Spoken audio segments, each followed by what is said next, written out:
وہی ملک شام ہے کہ جہاں بی بی زینب کا روضہ انور فاطمۃ الزہرا کا صدقہ بانٹتا ہوا نظر آ رہا ہے۔ روڈ کراس کر کے جائیے، دمشق کے قبرستان میں یزید کی گڑی ہوئی ہڈیاں نشان عبرت بنی ہوئی ہیں۔ وہی ملک شام ہے عزیزان محترم، وہی ملک شام ہے کہ جہاں خاندان اہل بیت کا تفوق اور برتری کا اظہار اس طور پہ ہوگا کہ فاطمۃ الزہرا کا ایک شہزادہ دنیا میں تشریف لائے گا جس کا نام محمد لقب مہدی ہوگا، اور ان کا صدر مقام بھی دمشقی ہوگا، ملک شامی ہوگا۔ آپ کیا سمجھ رہے ہیں کہ ملک شام یزید کی اولاد کی جاگیر ہے؟ اور میں جتنی بات بول رہا ہوں اتنی تک لے کر میں کیا بول رہا ہوں، یزید کی اولاد، جتنا میں بولا اتنے کا میں ذمہ دار ہوں۔ کھینچ کر آگے سے پیچھے سے لگا کر آپ بات لگا لیے تو آپ ذمہ دار ہیں۔ میں کہہ رہا ہوں کہ یزید کی اولاد کی جاگیر ہے ملک شام۔ یزید کی ہڈیاں تو گل کے سڑ گئی، فاطمۃ الزہرا کا شہزادہ اسی دمشق کی سرزمین پر ملک شام میں اس طرح شان و شوکت کے ساتھ اپنی ظاہری و باطنی سلطنت کا اظہار فرمائے گا کہ امام مہدی کا کیپٹل سٹی بھی کیا ہوگا، ان کا مستقر کیا ہوگا، ان کا صدر مقام کیا ہوگا، یہی ملک شام ہوگا۔ اب ہمارے لوگ بھی کہا ہے کہ ملک شام سے بدزن تو ملک شام کیا کسی کی گھر کی جاگیر ہے؟ وہ اللہ کی بنائی ہوئی سرزمین ہے۔ امام مہدی کا جب ظہور ہوگا تو خاندان اہل بیت کی شان شوکت اسی دمشق کی سرزمین سے ظاہر ہوگی۔ عزیزان محترم، تو حضرت مولا کائنات کرم اللہ وجہہ کے روایت کرتے ہوئے ارشاد فرماتے ہیں کہ حضور نبی کریم صلی اللہ علیہ وسلم نے ارشاد فرمایا وَيُصْرَفُ عَنْ أَهْلِ الشَّامِ بِهِمُ الْعَذَابِ، کہ اہل شام سے جو عذاب ٹلتا ہے وہ یہی ملک شام میں رہنے والے ابدالوں کے صدقے میں ٹلتا ہے۔ اب ظاہر سی بات ہے کہ یزید کی پوری فوج کہاں رہتی تھی؟ ایجپٹ میں تو نہیں رہتی تھی، یمن میں تو نہیں رہتی تھی، وہ کہاں رہتی تھی؟ ایران میں تو نہیں رہتی تھی، وہ رہتی تھی ملک شام ہی میں۔ تو حضور نبی کریم صلی اللہ علیہ وسلم فرماتے ہیں کہ اہل شام پر سے جو عذاب ٹلتا ہے وہ بھی ان 40 ابدال کا صدقہ ہے۔ عزیزان محترم، تو مہلت ہر ایک کو دی جاتی ہے۔ یہ دربار محمد ہے، یہاں ملتا ہے بے مانگے، ارے نادا یہاں دامن کو پھیلایا نہیں کرتے۔ یہ ہے دربار آقا کا، یہاں اپنوں کا کیا کہنا، یہاں سے ہاتھ خالی غیر بھی جایا نہیں کرتے۔ تو حضور نبی کریم صلی اللہ علیہ وسلم ارشاد فرماتے ہیں وَيُصْرَفُ عَنْ أَهْلِ الشَّامِ بِهِمُ الْعَذَابِ، کہ اہل شام سے جو عذاب ٹلتا ہے انہی ملک شام میں رہنے والے ابدال کے صدقے میں ٹلتا ہے۔ اب یہ ابدال کیا ہے؟ خالصتاً تکوینی اولیاء کی اصطلاح ہے، اور یہ جو حدیث پاک ہے نا، اس کے کئی نکات ہیں، اس کی وضاحت بہت اہمیت کی حامل ہے، لیکن میں اب وقت کی گنجائش کا خیال رکھتے ہوئے بات کو چھوڑ رہا ہوں۔ ہر بات ہر وقت کرنا کوئی ضروری بھی نہیں ہوتا۔ آپ نے سمجھیے کہ بات ہر زاویے سے مکمل تو نہیں ہے، مگر الحمدللہ some thing is better than nothing کے تحت حدیث شریف تو میں نے آپ کے سامنے پیش کر دی۔ اب یہ ملک شام کی بات جو حدیث پاک میں آ رہی ہے، ہمارے حضور نبی کریم صلی اللہ علیہ وسلم نے بطور خاص لفظ ابدال کا ذکر فرمایا۔ ابدال کیا ہے؟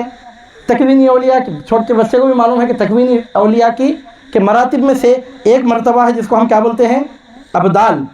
اور اب میں بہت تیزی کے ساتھ ہمارے سرکار غوث پاک رضی اللہ تعالیٰ عنہ کی غوثیت کبریٰ کے جلووں کا نہایت اختصار کے ساتھ تذکرہ کروں گا، لیکن اس سے پہلے آپ کے سامنے ایک اور حدیث میں ضرور پیش کروں گا، کیونکہ میں نے ابھی آپ کے سامنے عرض کیا کہ صحابی جب کوئی بات بولتے ہیں جو عقل سے معلوم ہونے والی بات نہیں ہے تو بھی حضور صلی اللہ علیہ وسلم کی تعلیمات کا اثر سمجھی جائے۔ اور ہم صرف اہل السنہ نہیں ہیں، اہل السنہ والجماعہ ہیں۔ ہم حضور نبی کریم صلی اللہ علیہ وسلم کے صحابہ کرام رضوان اللہ علیہ مجمعین کی تعلیمات کو تسلیم کرتے ہیں الحمدللہ، کیونکہ وہ بھی در حقیقت حضور نبی کریم صلی اللہ علیہ وسلم ہی کی تعلیمات ہیں۔ عزیزان محترم، اب میں آپ کے سامنے حوالہ دینے جا رہا ایک قول پیش کرنے جا رہا ہوں حضرت سیدنا عبداللہ ابن مسعود رضی اللہ تعالیٰ عنہ کا۔ آپ نوں سمجھے اتنے بڑے عالم تھے وہ کہ آج پوری دنیا میں ائمہ اربعہ میں سب سے بڑھ کر جس امام کی تخلیق کی جاتی ہے وہ امام اعظم ابو حنیفہ رحمۃ اللہ علیہ ہیں۔ سب کو معلوم ہے یہ بات، 80% میجارٹی امت کی امام اعظم ابو حنیفہ رحمۃ اللہ علیہ کی فقہ کی فالوور ہے۔ عزیزان محترم، اور امام اعظم ابو حنیفہ رحمۃ اللہ علیہ پورے صحابہ کرام رضوان اللہ علیہ مجمعین میں سب سے بڑھ کر جن کے علم سے نوازے گئے وہ ذات گرامی حضرت سیدنا عبداللہ ابن مسعود رضی اللہ تعالیٰ عنہ کی۔